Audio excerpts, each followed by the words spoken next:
¿Desde cuándo se nos programó para creer en esas cortinas de humo? Bueno, esa es excelente pregunta. Bueno, la pregunta que nos hace nuestro miembro de la audiencia, pues yo diría que no hay una respuesta fácil. Yo diría que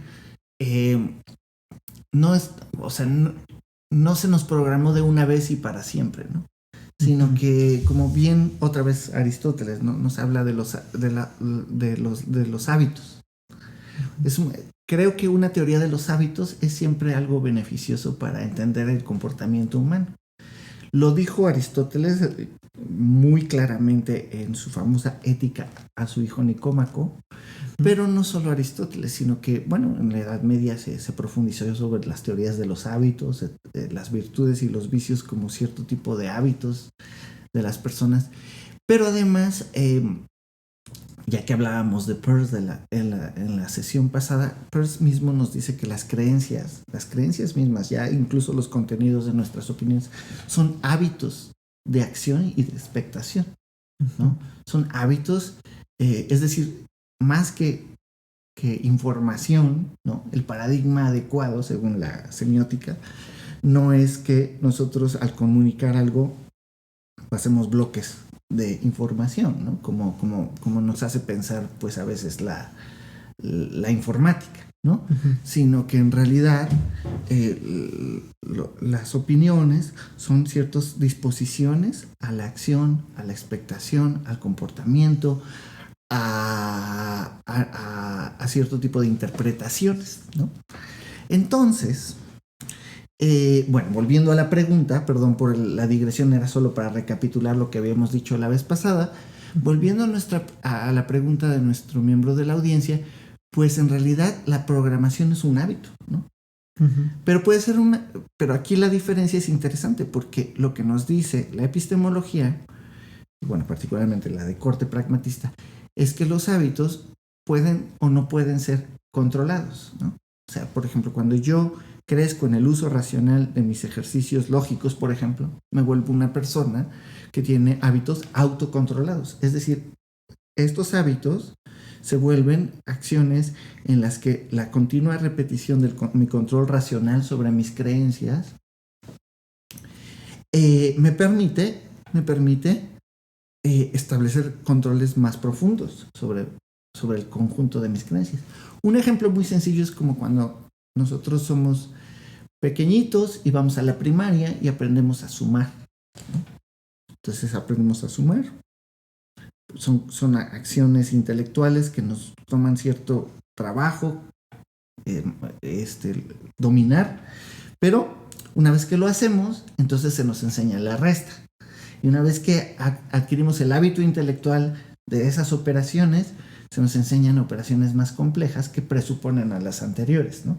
Claro. Entonces, los hábitos racionales no llamamos a hábito algo que simplemente hacemos por costumbre, porque hay hábitos que son autocontrolados, es decir, que requieren nuestro control intelectual para crecer. El conocimiento mismo, nuestro intercambio de creencias, sería una especie de crecimiento en ciertos patrones de consolidación que tienen nuestras creencias, nuestros hábitos. Sin embargo, no todos los hábitos son controlados. Hay hábitos intelectual que empobrecen nuestra vida intelectual porque nos quitan el control racional sobre nuestras creencias. Entre esos hábitos, pues ya mencionamos nosotros a los sesgos, ¿no? Los sesgos intelectuales. Y la pregunta de nuestro miembro de la audiencia de si los hábitos son o no son, que si estamos o no, en qué momento se nos programó, pues la respuesta yo creo que va por ahí, porque no es un momento en específico, sino que cada vez que nosotros permitimos que o cedemos el control racional de nuestras creencias por una preferencia que nos ofrece un cierto algoritmo, como tú bien lo decías, pues entonces en ese momento no solo estamos dejando que el programa que está corriendo nuestras preferencias se reconfigure, sino que además nosotros mismos estamos dejando que ese programa nos configure a nosotros, nos programe a nosotros, ¿no? Claro. Entonces, no es un momento en específico, sino son el conjunto de nuestras acciones que van reforzando esa conducta, ¿no? Que van reforzando esa conducta en la que desgraciadamente estamos perdiendo el control de nuestros actos intelectuales, ¿no? Entonces, bueno, pues estaría de acuerdo con que sí hay una programación, pero yo no diría que es un momento específico, sino es el continuo uso que hacemos de estos medios cuando nos dejamos afectar o perder ese control racional de nuestras creencias. Ahora, tampoco debo no entienda el público, ¿no? Que lo que estoy diciendo es que, bueno, debemos estar siempre y en todo momento a la defensiva sobre aquello que las redes o que la información que está alrededor de nosotros o cuando conversemos con alguien se nos diga, ¿no? No, la idea no es que estemos siempre a la defensiva y que estemos siempre como dispuestos a como pasarte ese escepticismo exacto, radical, ¿no? O sea, no, exactamente. Nada de lo que me dices es real, entonces simplemente lo critico nada más porque lo escucho. Creo que le diste en el clavo. No se trata como de promover esa actitud, porque además incluso muchos de los momentos en los que nosotros usamos los medios de comunicación, pues no venimos con ese filtro crítico, ¿no? Y en parte eso es lo que aprovechan, ¿no? Para volvernos consumidores de ciertos productos, ¿no? Claro. Bueno, pues no venimos con con nuestro filtro crítico activado y bueno, pues es fácil que estamos vulnerables, ¿no? Hacia ciertas opiniones. Pero creo yo que cuando llega la hora de discutir opiniones que conciernen no solo nuestra libertad con respecto a la información, a nuestra expresión, sino también nuestra interacción con otros, pues ahí sí deberíamos elevar el estándar de nuestros filtros intelectuales frente a lo que nos sugieren los medios, ¿no? Claro, yo igual concuerdo mucho con eso de no hay un momento exacto en el que se nos programe como si fuéramos computadoras a crear como toda esta cuestión. Yo creo que ya desde que nacemos ya estamos involucrados en discursos, ya estamos entretejidos ahí en todo lo que se dice. Claro. Y bueno, sabemos que los discursos producen además saber. Sí. Y son productivos, ¿no? En ese sentido. Y es muy fácil pensar que un discurso te permite comprender las cosas solo porque produce un saber sobre ellas, ¿no? Pero sí, por ahí pues habría que desconfiar no tanto a lo mejor de la producción de este saber, como bien dices, de pasar a un escepticismo radical de que nada vale entonces, o todo es una verdad relativa, pero sí interrogar como la posición que juegan estos discursos o estos saberes con la verdad. Estoy de acuerdo. Yo creo que justo ahí otra vez tocaste el punto más central de esta discusión, que es la verdad, ¿no? Uh-huh. ¿Por qué? Porque si perdemos esa referencia a una realidad que es independiente de mí y todo se vuelve un producto de hacia dónde van las opiniones, pues entonces perdemos esa conexión con la realidad. Ahora, es bueno que de vez en cuando, ¿no?, la realidad nos resista, decía Peirce. ¿Por qué? Bueno, pues, por ejemplo, supongamos que tú y yo, por nuestro discurso, ¿no?, decimos, no, pues esa pared que está enfrente de nosotros no existe, ¿no?